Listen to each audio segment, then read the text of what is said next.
po ninyo kung magiging technical tayo masyado rito. The leading jurisprudence in this case is the case of Tolentino versus Executive Secretary. Ano po yung sinasabi niya? Kasi ito pong provision na ito pinagtalunan ako in the years past. Ano sabi ng Constitution in regard to this specific provision of the Constitution?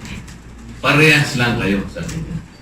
Pinarehas na ang Congress, yung dalawang houses, doon sa obligation sa pag-aayos ng budget. Bakit ngayon po, somebody is imposing on us?